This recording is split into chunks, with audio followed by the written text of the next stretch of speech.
Yeah. Good morning. Good morning. Hey, how are you? It's a good day, right? It's soccer day. Yeah. Soccer Day, USA. So, what else is USA. today? Today is, Open House Day. see, I always ask, well, what are we talking about today? And so everybody's like, oh, I don't know. So I thought I'd bring a little help today to help you guys answer the question. Excellent. So today we're going to talk about open houses, right? Yeah. All right. So what is the purpose of an open house? Now, are we trying to sell the house that we're holding open? No. I mean, ultimately, Oh, that'd be yes. great. But the reality is the dirty little secret is that, 1% or some ridiculously low percentage of people actually ever buy the house through an open house, okay? So that's not our main purpose. So if that's not our main purpose, what's our main purpose? Lead. Get prospects. Prospects, right? To try and capture either buyers or neighbors for sellers. So that's why we do an open house. Because we want to put ourselves out there on display and show our professionalism. What better way to show people how good we are at our job than to invite them in and do it in front of them, right? So that's why the open house is such a great thing. Now, one of the great things about being in this office with all of our powerful listing agents and our extreme level of market share is that we have an incredible inventory of listings, right? Yes. And what are those listings there for? To sell. To sell. But they're also there for you to utilize for open houses to capture business.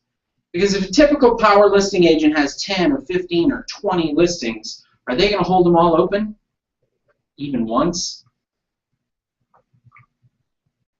That's the other secret, is they probably won't, because they're too busy going out and getting other listings. They don't want to go hold this one open. But would they let you hold it open? Yes. Why? Exposure for their property. It helps expose their property because, you do the whole balloons and all the good stuff and everybody sees it.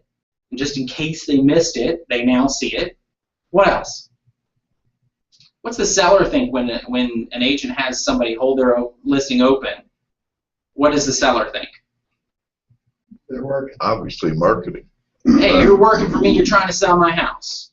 No matter how many times, I remember when I was an agent, during my presentation, I always said, I'm a blunt, honest guy, this is the way I'm going to tell you, holding your house open is not going to sell it, so I'm not going to do it.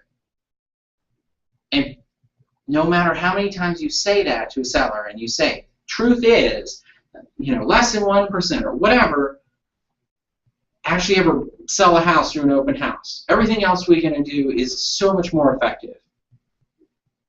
They still have that little tinge of, well, if you don't hold it open, you might miss somebody. So we hold it open. So you actually make the listing agent look good to the seller by holding their listing open, trying to capture buyers. Right? Okay. So here's the trick. If today was Friday and we decided, I think I'm going to do an open house on Sunday. Is that okay? It's a little late, but It's a little late. Okay. It's better than not doing one. Right? We always talk about the ideal scenario is that you're fully prepared and you do everything the way you're supposed to. But the reality is if you don't do anything, it's better to do it last minute and not perfectly than to not do it at all.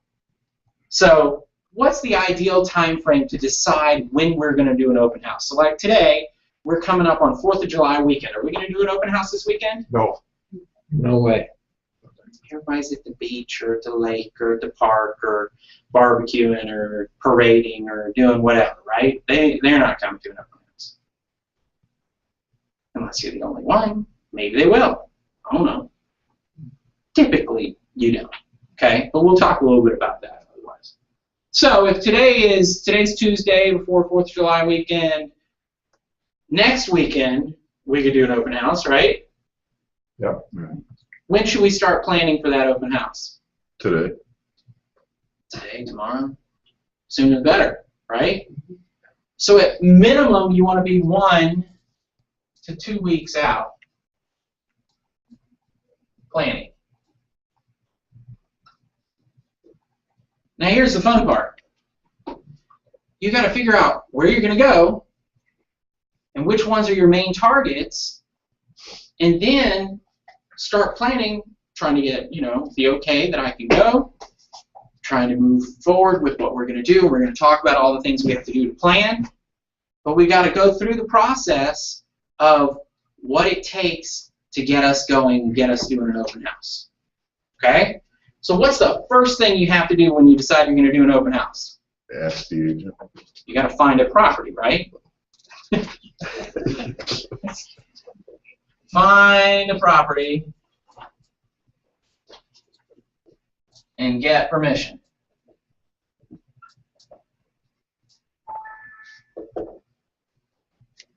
What if you have a listing? Should you hold it open? Sure. Absolutely, right?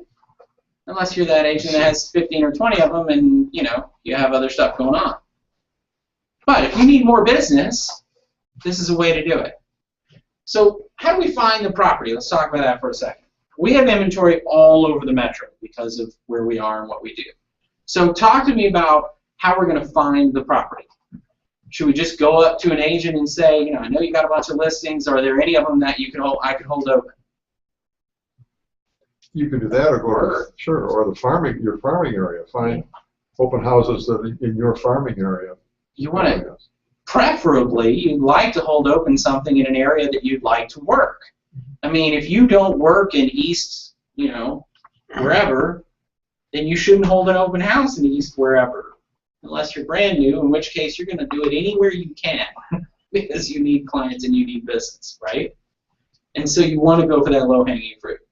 You're going to get their permission. They're going to have to probably ask their seller, make sure that it's okay, get it lined up, which is why if you start 2 weeks out, you'll make sure you have plenty of time to do all the planning. Here's the other thing. If you come to somebody 2 weeks out and start asking them, can I hold 123 Main Street open on the 25th? They're going to be like, oh, wow, okay, because that's really planning ahead, and they're going to appreciate that. That means that you're putting full effort into it. All right, so now you found the property, you get permission. Now, I would say a critical thing would notify the person you're thinking about holding their house open. what do you mean? The seller? Yeah.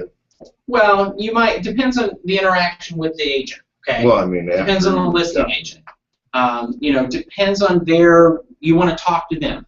Some people like to have you meet the seller and have you, know who they are and kind of go through that process. Some people don't.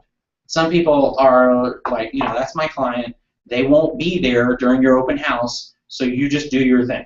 And I guess that didn't necessarily need to be personally, but have the agent or... Well, and that's part of the whoever. get permission. They would have to obviously get permission from the seller Okay. too. Yeah, Yeah. so I'll put that on there. Good point. Agent and seller, right? Okay. What's the next thing you should do when it comes to, now I've found this property, okay, it's 123 Main Street, I know I'm holding it open in 2 weeks, what am I doing? Research the other listings in the area. One step before that. Market. When you go show property, is it harder or easier to show property that you've already been in once before? Easier to be if you've been in it before, right? So if you're going to hold an open house, what's the first thing you should do? Preview the property. Preview the property, right? Because here's the thing, if you preview the property, now you actually know what it looks like. You actually feel the house, the property, as you go through it, so that when you go to do your research, which is the next step,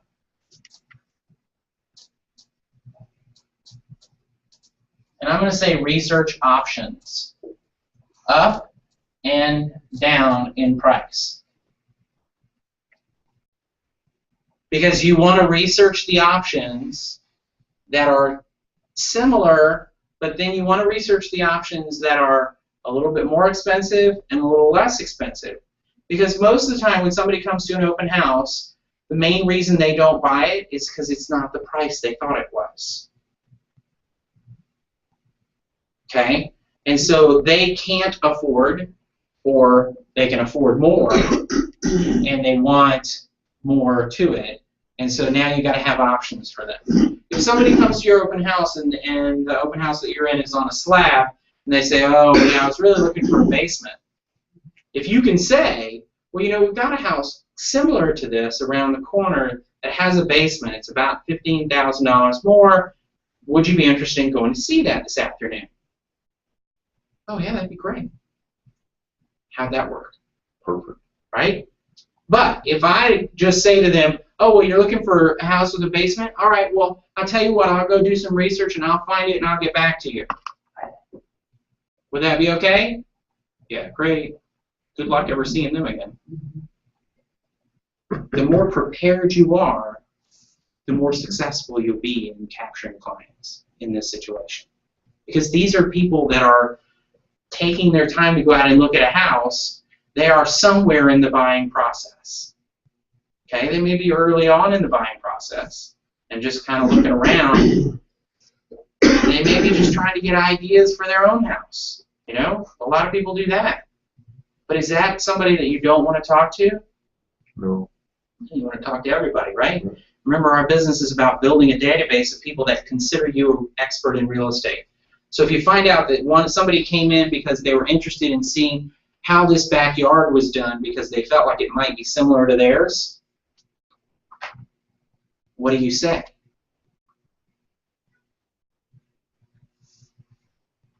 What can you offer someone that's not trying to sell their house or buy a house? Information. Information.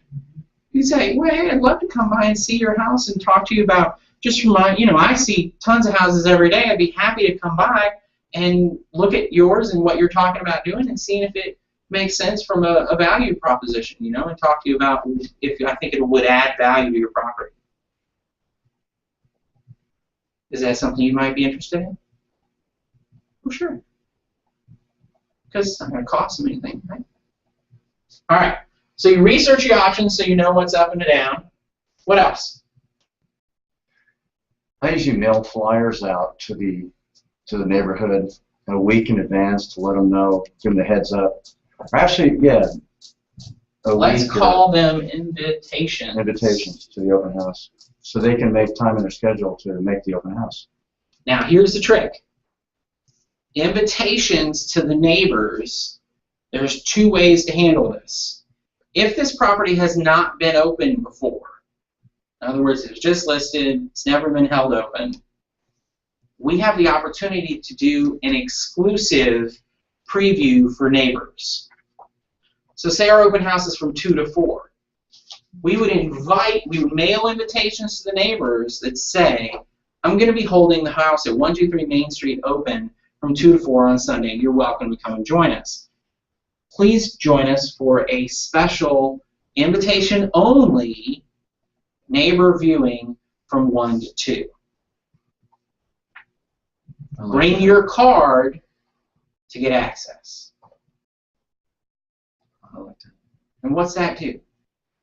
Makes them feel special. Makes them feel special. And it also gets all the neighbors in and out of the property in a way so that the other people can come in and see it, and you can get those. You know, a lot of them are just tire kickers, and you just want to get them in and show it to them, get them out, and then get them out of the way so that the real outside buyers and sellers can come in and really target the property.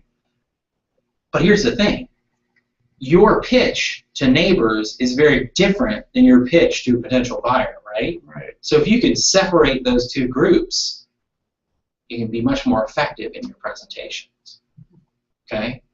And when they give you your card back, what's on the card? Their address and name. Their information, so you don't have to worry about like registering them as that you just take their card as stack of little cards. These are the people that showed up. Now I can follow up with them and see, you know, and you can make a note on the card if there's anything that they say or do or whatever, right? It's that easy. All right. What else? So you're going to mail invitations to the area around and do a special invite. Who else could you mail stuff to? What if there's an apartment? What if this is a $250,000 house which in our area is kind of a first-time home buyer house, and you know that there's an apartment complex down the street that has, 300 people in it that are all renting and paying as much in rent as they probably would pay in mortgage to buy this house. Would it be worth it to mail the apartment complex and say, hey, I'm holding this house open on Sunday. I'd love for you to come by and check it out and see if buying versus renting makes sense for you. Remember, target your audience. We don't send them the same card that we send the neighbors. We don't send them the same card that we just blast out into the world. We have to be targeted. We have to be specific so that we can talk to that individual. How do you get the names and addresses of the apartment complex? Cole Realty is a great resource for that. It'll pull renters. In fact, you can use Cole Realty instead of just apartment complexes. You could use Cole Realty to pull renters who are renting in single-family homes in the same zip code as the house that you're selling, and you could send that out to all those people and invite them for the same reason. Would you put that down, Cole? I have to remember that. Cole Realty. For the renters. Yeah. Cole Renters. Yeah, I know the thing, but I didn't, yeah. Yeah, it's old school. Crisscross is a new system. Cole Renters to invite. Now, this is the other thing. You could do the same thing with these mailers, right? You could say that your open house is from 3 to 5. And from 1 to 2, your neighbors are supposed to be there. And from 2 to 3, your renters are supposed to come. Special invitation, bring your ticket, and come. Why not? Okay? Maybe you're from 3 to 4, you're just a regular open house. Because if you get all those people to come through 1 to 2 and 2 to 3, if anybody else shows up, that's great. Right? And what's going to happen is people are still going to come after, right? I mean, anybody that's supposed to come from 1 to 2, even if you're there at 4 o'clock, they're going to walk in at 3:59, right? I got my ticket. Can I still come in? Sure, absolutely. Let me take that for you. Okay? All right, so we mailed invitations to the neighbors and to renters, in this case. What else? What if we weren't in a first-time home buyer house? What if we were in a $600,000 or $700,000 or $1 million house? Is there a target that we could market? The rest of the country club. Other than the rest of the country club. What about people that want to move into the country club? There are neighborhoods that are move-up neighborhoods, right? So we have talked about it during the listing presentation. We talked about that we're going to reach out to and call our move-up buyers, right? So if we're selling a second or third level house, we're going to call that first or second level neighborhood to try and get them to see, is it time for you to get into something bigger? Have you outgrown the house you're in? Is it time for you to look at something, are you ready to move up? Whatever, I don't know, however you spin it. There's, 1,000 different ways to do that. So you can also use Cole Realty to pull move up or move down buyers. Move up or move down buyers. Because if you're in a single-family ranch, all one level, in, for instance, Dunwoody, there's a whole mess of people that you should be targeting that are probably wanting to sell their big 2-story whatever houses and get into a one-level house. So what are you suggesting then? Picking a neighborhood near there that either is above or below that price range? Okay. Yeah, and that's the thing is a lot of people like to stay, like in our area here, a lot of people like to stay in the area. They don't want to move across town to go into something, that fits their lifestyle at this point, but they don't want to deal with the massive house anymore. Or they moved into the area into like a starter neighborhood and they really are ready to go to the next level. They want to, they want to get it bigger. But they either want to stay in the same school district because they have kids, or they just want to stay in the same area because that's where they're comfortable. That's what they know. They don't want to have to change dry cleaners and all those sorts of things because they want to stay in the same neighborhood. They still want to be friends with all their friends and do things that they do, go to the restaurants that they do, so they don't want to move to a different area of town. So focus on those people. What else can we do? You got to put it into the system. Put it in the system so it's So you want to load it on Georgia Open House. all websites. You can. All right, so we have a ton of them. We don't load it on most of them. You can. Georgia Open House is one that's run by FMLS, which are our listing service. There's also, you can put it on Realtor.com. You can put it on Coldwell Banker. You can put it on Coldwell Banker Atlanta. You can put it on, I think you can put it on Zillow and Yahoo, and I mean, pretty much every real estate site out there wants your data, so if you're wanting to put an open house out there, you can. Now let's talk about one site that some people use that we have to talk about. Craigslist. Good idea, bad idea? Bad idea. I think Craigslist is a bad idea for a whole variety of reasons. I'm going to go out on a limb and agree with you because I think that there was a time when Craigslist was utilized effectively to do real estate. Unfortunately, it makes that house such a target. I would guess that if you ask permission of the listing agent, they would tell you they don't want it on Craigslist. Because the chances of it being hijacked and fake rented and all the other stuff that happens, it just goes up exponentially if you put it on Craigslist. So find other ways. What about Question. area blogs? Oh, 1 second. What about area blogs like The Patch or Nextdoor or any of those types of things? Or like in my neighborhood, we have a Google group. If you knew that there was a Google group in the neighborhood and you knew somebody in the neighborhood, or you could ask the seller, you could send them something that they could post. Yeah, I think so. Why not, right? You could put it, this is not a question, but Okay. it just occurred to me, you can put it on that, what is that thing where those new, it's just designed just for the neighborhood? Nextdoor. Yeah, Nextdoor. Put it on Nextdoor too, could you? Yeah. When you do this, this is my question. You have to be specific about how you put it on Nextdoor. Let me because- raise a red flag here, both with Nextdoor and with The Patch. Although maybe The Patch is a little bit more forgiving. But I found a real estate agent advertising for a property, had a buyer, was looking for a property, and spammed 47 Nextdoor neighborhoods with that information. And that's The the blowback number one mistake. blowback was huge. Yeah. People were going crazy. And then there was another one that came up where a property developer used a fake name to go on and engage in a dialogue about the fact that his company had cut down all the trees that clear-cut the property, which is against it's in Ashford Park over here in Brookhaven.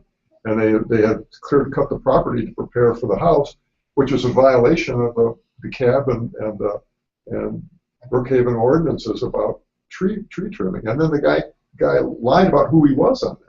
I mean, they went ballistic on this guy, and basically Nextdoor is not supposed to be for advertising.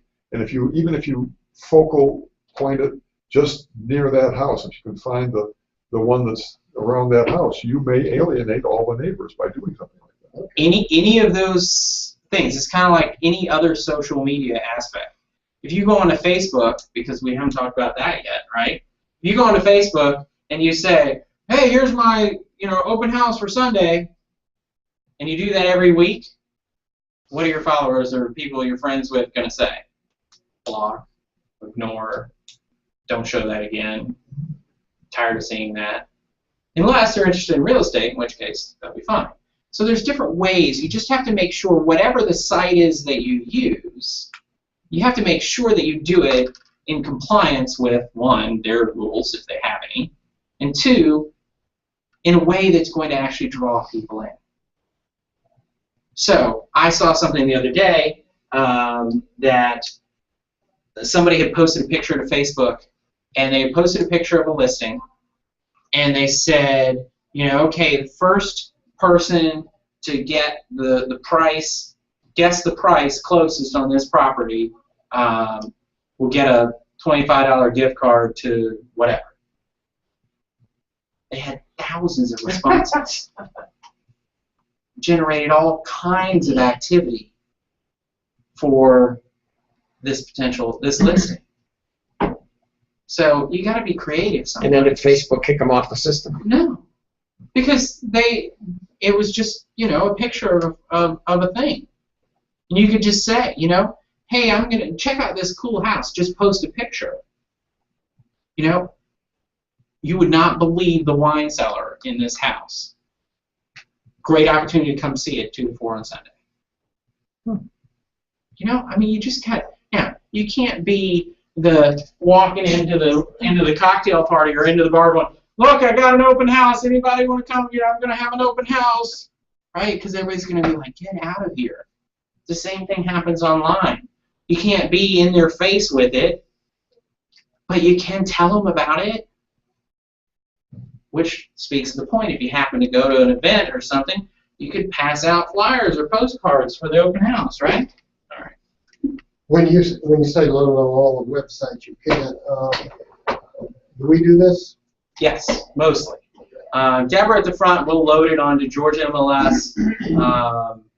Georgia Open House. But other than that, you really need to take the time to put it out there. Okay. Any other websites? So we talked about the MLS websites, the real estate websites. There's social media. There's neighborhood, blogs.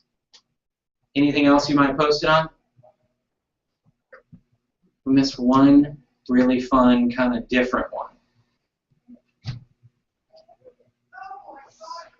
What if you, on your Facebook page, posted a link to a video?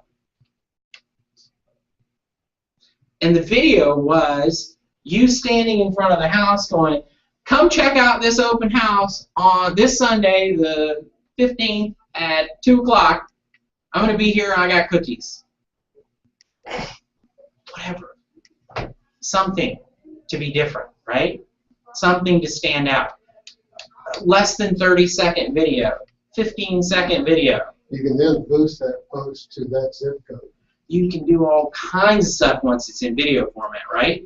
We can post it all over the online. We can post it on location. We can post it on all kinds of things to help promote it and get more people to see the opportunity that there's an open house. Now, what's the other thing that happens with that? It's all over, right? And what's it doing? It's directing everything back to the listing, right? So you're doing a great job of now amplifying the marketing for this listing.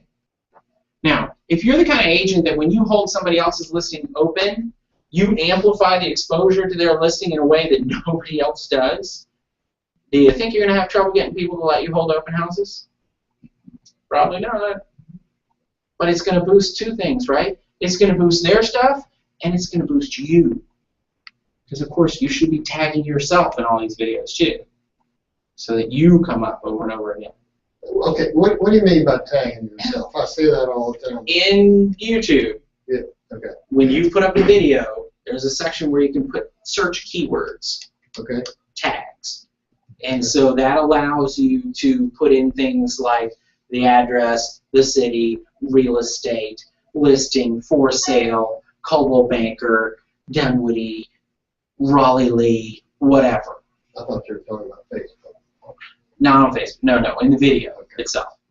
You tag it in the video itself. It changes the search engine parameters. Okay? All right. So we're going to load it on all the websites you can and do video. What else can you do?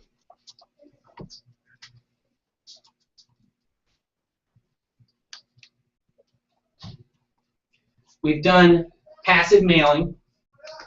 We've done passive website stuff. You could, on Facebook, create an event for the open house and invite people to it. Make it open so that people can invite other people. And depending on your sphere and your network, that may work. If your network is not very active, then I won't do anything. If your network's very active, then they'll invite other people and talk about it and all that kind of stuff. What else could you do that's active to try and get people there? If I was holding an open house, and I had been holding open houses in the same general area for 3 or 4 weeks now, or 3 or 4 months now, who should I want to come to this open house? More than to your others. People that went to my others. People that I've had some contact with that I'm still in the process of trying to convert into clients, right? Hey, Jim, I know that we met back at 128 Main Street 3 weeks ago. You came in to see the house, your wife. Really just wanted to let you know that I'm holding 123 open this weekend, Sunday from 2 to 4. I'd love to have you come by and see it. You think you can make it? See if I can give it a shot. Excellent. I look forward to seeing you on Sunday. Now, here's the key. What did I have to do to be able to have that conversation? Oh, Pick up the phone, right? I can't just mail them something. I had to actually pick up the phone and talk to them. Okay? So we need to do some calls.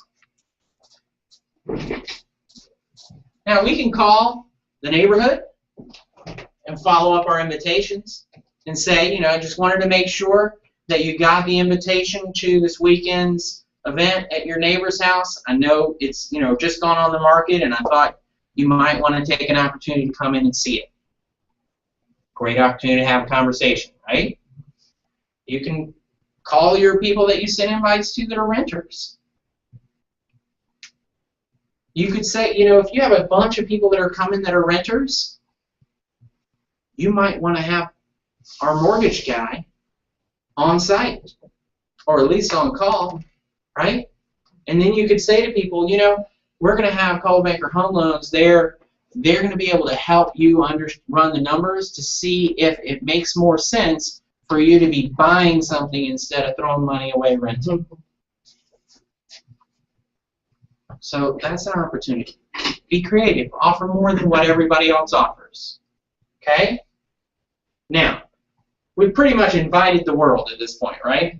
Is there anybody else we could invite? I mean, we could get a billboard, or we could throw, you know, a balloon up and float it over the city. But realistically, is there anything else we could do to invite people? Email your database. Definitely want to email your database.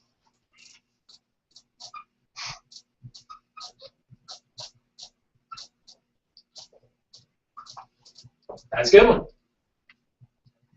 You could also, there's the other thing, you know, a lot of the coffee shops or little restaurants or whatever all have the little bulletin board. So, you know, post flyers.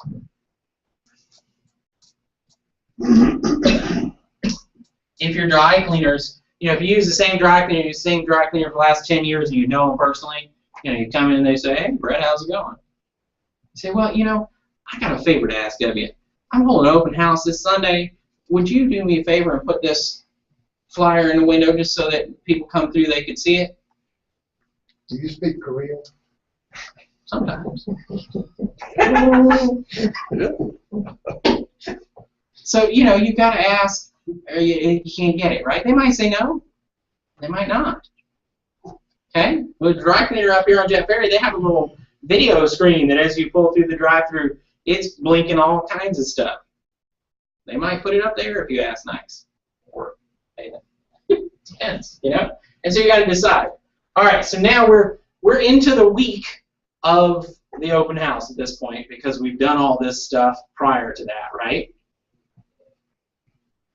When, well, here's a question. What do we need to do physically for the open house. There's a simple, use my prop again. There's a simple thing that you need to get out there, right? Sign. Some directionals. So when do the signs go out? Well, it's good to have the signs with the information on the day before, if that's possible, but early in the morning on the day of is probably your best time. So let's separate two types of signs, right? There's a sign in the yard, and then there's directionals. So when does the sign in the yard go in? The day. No, I would say 2 or 3 days before. How about Monday? What's wrong with putting it in the yard Monday? We know it's going to be, I mean, it's just going to say Sunday from 2 to 4. So if you put it in like Monday or Tuesday, people know it will be the upcoming Sunday or, you know, that's coming up, not the one that just passed. And so now you can put the yard sign in, you know, Monday or Tuesday. What about the directionals? Day of, night before. Some places have rules. Friday would be great if you can get it. Saturday or Sunday.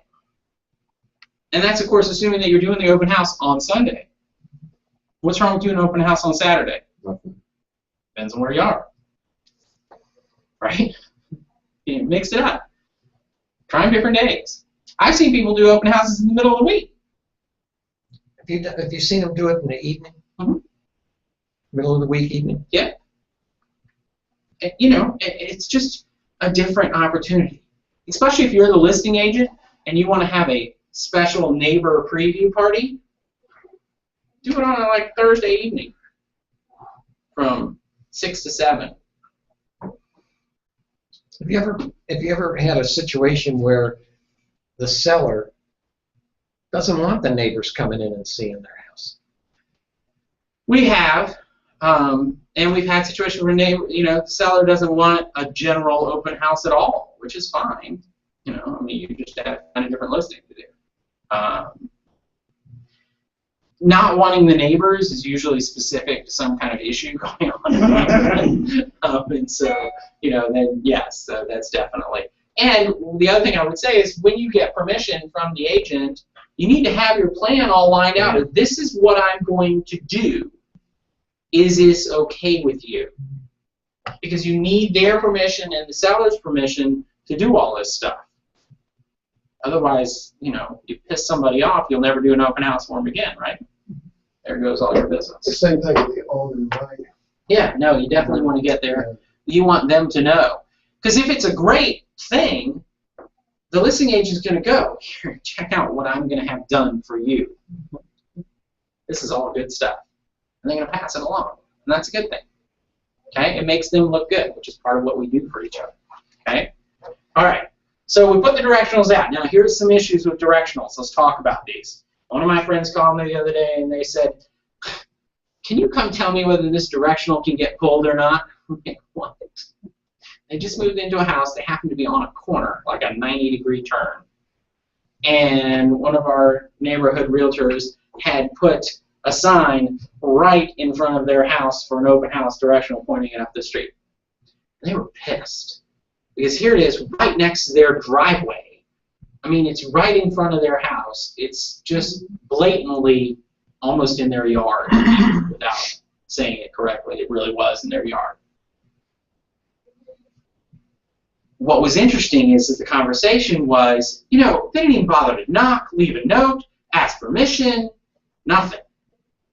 They just came, stuck the sign, and off they went. So once it's on your property, you can do with it what you want. So we got to pay attention to right-of-ways and private property. You got to pay attention to municipal code because different counties and cities have different sign ordinances about when you can and can't.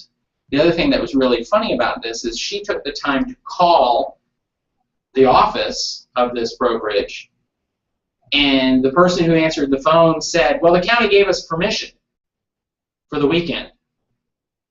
And she says, I haven't even told you where I live yet. How do you know that the county gave you permission for the weekend?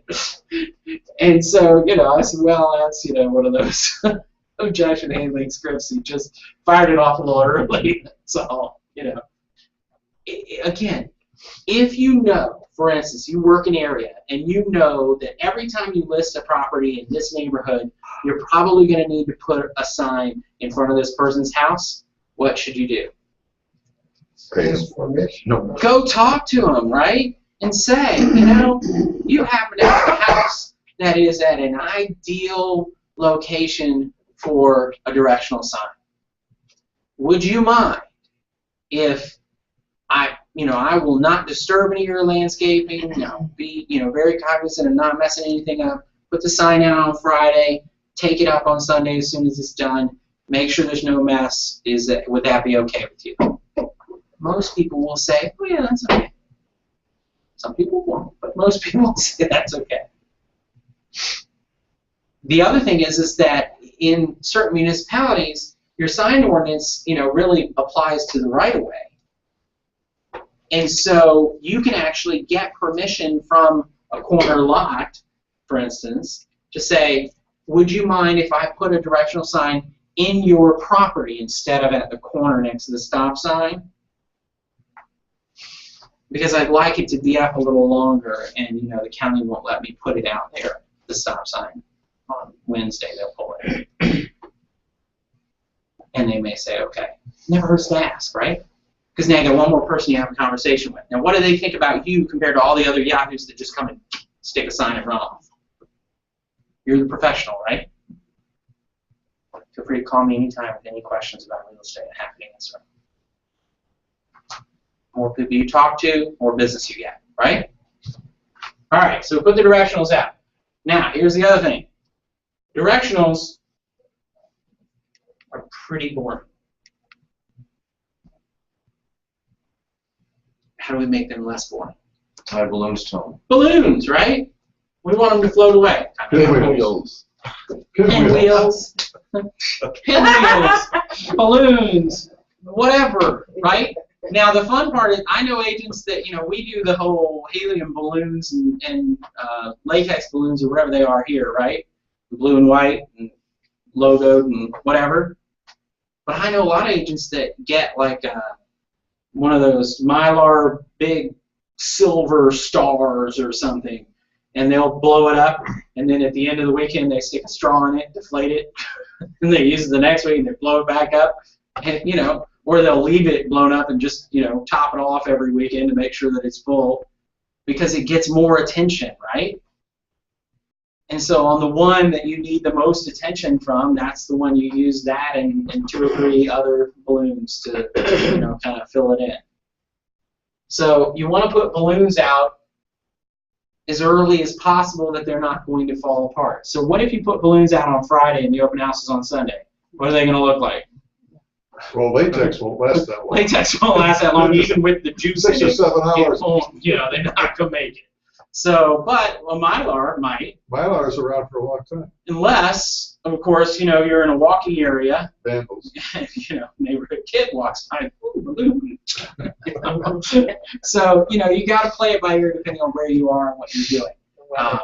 And the weather plays a big factor, because if it rains or you've got that morning heavy dew, I mean, those balloons are done. They're going to be sinking on the ground. The other thing you can do, though, is, a lot of the places use the balloons on a stick, or they use the big flag things, or they use, different sundry things that you can buy that are attention grabbers that you could get, and if you're going to hold an open house on a regular basis, it's worth the investment to have something like that to put in the yard to get more attention than the average open house. I still have my A-frames from California. We're allowed to put up a maximum of 5 A-frames. I have to check the municipal code. Just depends on where you are. Now, the other thing about A-frames is I would think they have more of a tendency to wander off than just a we sign just in the put them ground. up right before. A-frame is just a sign Yeah. that sits on the ground instead of in the ground, We put balloons off so it. you don't have to stake anything. And I used to bring people right in with those A-frames. Yeah. It's just, And we do that with Right. directionals. This- I used to get a lot of compliments on Yeah. good signing, Pete. Good sign. So, all right, what else do we need to do to prepare for the open house? We're the day of at this point. When do we get there? 2 hours. Well, that's a little long. An hour ahead of time. Maybe 30, 45 minutes. Yeah, I mean, we're not going through security. You gotta get there in time to put the chocolate chip cookies in the You oven. gotta get there in time to get the chocolate chip cookies in the oven, right? My favorite suggestion is if you're gonna do cookies, get the little break apart square ones, so you're not like having to even make the balls. Just break them apart, spread them out on the tray, and call it done. All of that, good stuff. So you're there at least 30 minutes early, because you got to make sure you get through the whole house, get all the lights turned on, make sure you know where everything is, make sure that any obvious valuables are put in drawers or something. I always do that, because if somebody leaves their iPad out on the desk, I don't want it left out on their desk, because I want to stash it so that people don't see it. Yeah, I can't Even tell though you. hopefully we tell, obviously we tell the people, the sellers, not to do that, but, we go from there. So 30 minutes early, we might do our cookies, our candles. I used to have a wild berry scented candle that was one of those in a glass jar. And only once did I have somebody come in and say, "Oh, it's awful. Why is that in here?" I don't know, because most people like it. I don't know. It smells good. I've discovered in a vacant house. which Oh, I- yeah. No, in a vacant house. Now, here's the other thing. If you're doing a vacant house, what else do you need to bring? Vacuum cleaner. Maybe a little battery-powered vacuum cleaner, a chair or something to sit on, a little table to set up information on, all that kind of stuff. I've discovered that the bugs come out of the woodwork and are lying dead all over the floor. Yes, so it's good to have a little broom or something that you can You have to vacuum. get that done real quick before, and then, so you might need to be there more than 30 minutes early for that one. That one you might need to go 2 hours early. Plus, in this weather, if someone's residing in the house, you've got to bring it down to temperature. Right. So you've got to get there about an hour in advance. Yeah. So you got to make adjustments for depending on the property type and everything like that. Okay. What else are you going to do in the open house? What's the other piece that you've got to do? Critical piece. Your register card or You registration. got to capture their information, right? So the number one thing you need to do is capture.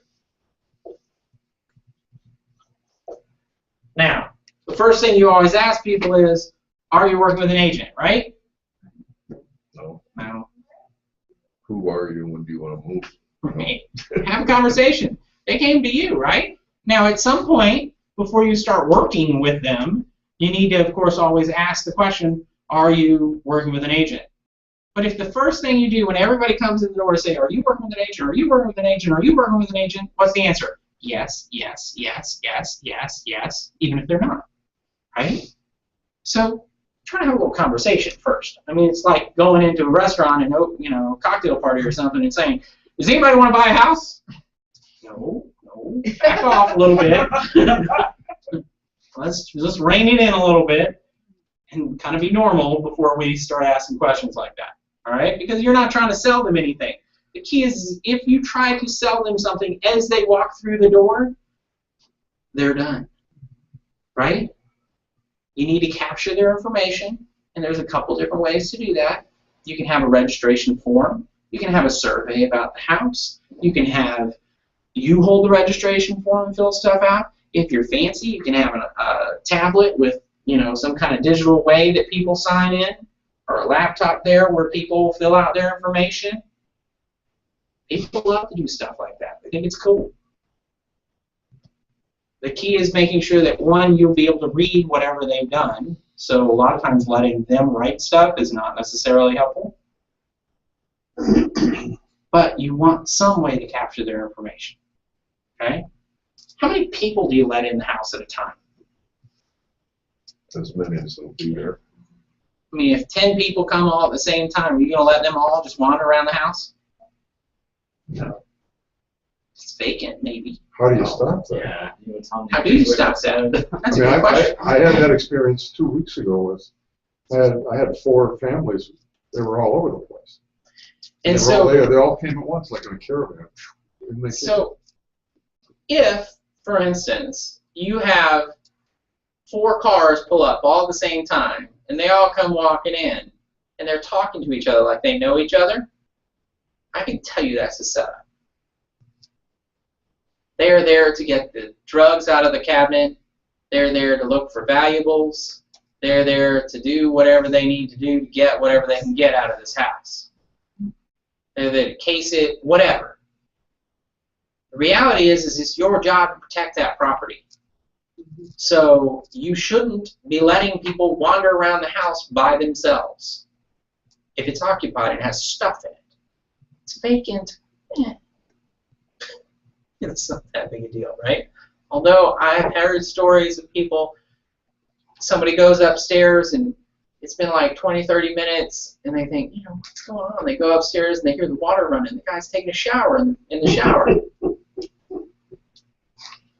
Like, what? People do some weird stuff out there, so you just gotta kind of be prepared for everything, right? It's just a whole stories of things. So how do you stop it? So how can you stop it? You ask the crowd if they would mind waiting here in this room while you take somebody around, and then I'll come back and show you. You can do that, or you can take them all together. Try to take, depending on how many of them are. I mean, if there's 10 of them, you probably can't take them all together. But if there's 4 or 5 of them, you might take them all together as a group around the house, and you could say, I'm going to take you on a tour all together. If you would please stay together, and as we go through the house, I want to make sure that I point out to all of you all the different features, and that will just make sure that nobody misses anything. I also know agents that lock the front door and have a little note, ring the bell. If I don't answer, I'm showing someone else. I'll be back in less than 2 minutes. Ooh.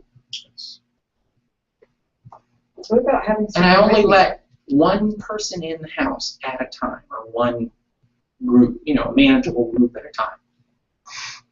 The other option is, if you know it's going to be really busy, team up, bring a buddy.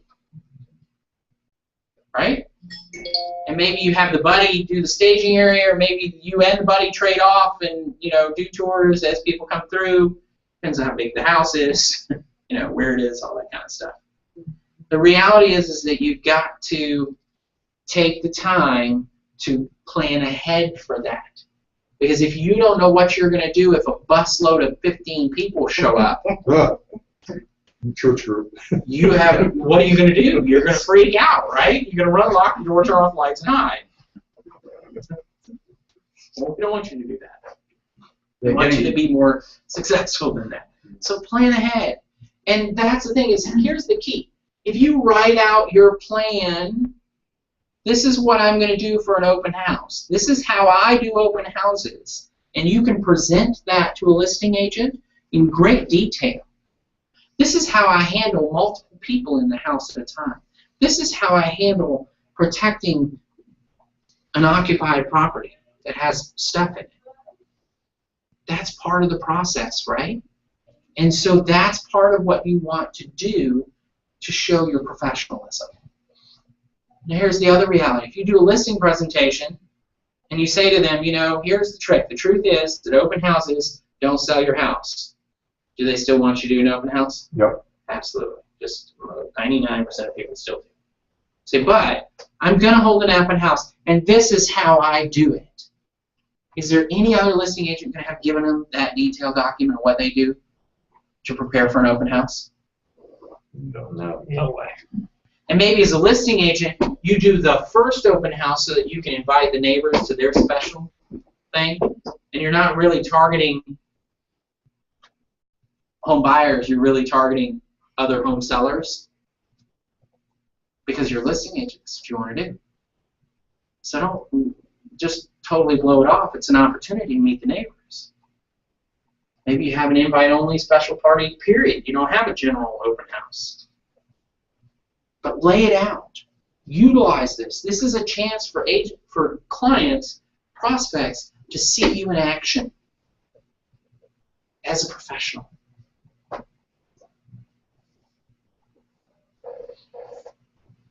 Anything else? What's the last thing you have to do?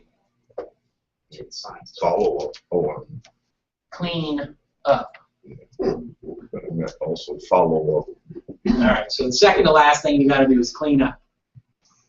You got to make sure that house is as good a condition or better than when you found it. You got to make sure all the signs are picked up. Any balloons that popped in or laying scattered guts everywhere, you got to pick them up. You got to get everything picked up and back to pre-open house condition, right? Or better. Okay? And then, yes, in the up series, we're going to then follow up. Because if you don't follow up with the people that you captured, why did you bother capturing them? What do you put in the follow-up specifically? Well, How you doing? You're at the open house. So, yeah. I mean, that's pretty straightforward, right? Well, Hey, we met, last week. It's just, I saw you Sunday, and I just wanted to follow up and see, have you changed your mind? And I sat hopefully, down on Sunday night and followed up with the dozen that went Okay. through, and so that was the initial follow-up. Thanks for coming. Handwritten note? No, I emailed them to the email addresses Okay. that they gave me. Okay. And so after that now, a week later, I want to follow up again. What do I put in that follow-up? Okay, so here's a question. Why are you waiting a week? Because I would suggest you call them on Monday. I would suggest that What are you they doing? When they going to do it? push them to find out what the reality is. The number one mistake that salespeople, and especially real estate agents, make is not following up often enough. I was reading a thing the other night. I was watching on, I think, on Water Cooler. They were showing a chart of contacts, and it's the 6th or 7th contact that people start to actually be interested in actually doing something. And they were talking about, you don't call somebody, leave a message, and then call them back the next day. You call somebody, leave a message, they don't answer, call them an hour later, call them 3 hours later, in the same day. Because that will maximize your opportunity of actually getting to talk to them. But the argument is as well, but you don't want to be annoying.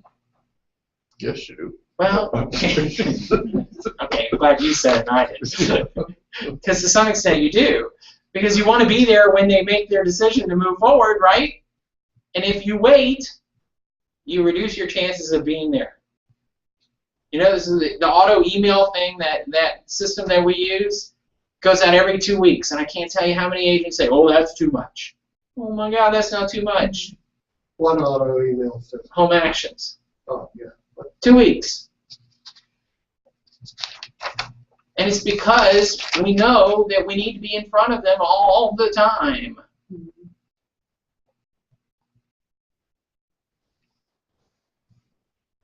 I'm going to wrap it up with what I always say. None of this means anything if you don't go out and put it into action. So how many of you are holding open houses, not this weekend because it's 4th of July, but next weekend? If you're an agent and you need business, it is the middle of the summer. You should be holding an open house every single weekend, period. If not 2 a weekend. You do 1 Saturday and 1 Sunday. 1 Saturday from 1 to 2, 1 to 3, and 1 from 4 to 6. The more you do, the more you'll get, and the better you'll get at it. If you want buyers to work with, this is what you should be doing. Thank you guys for coming. I appreciate it. And we will see you next week with our next week's sales meeting, so we'll skip a week and then we'll come back and we'll go from there.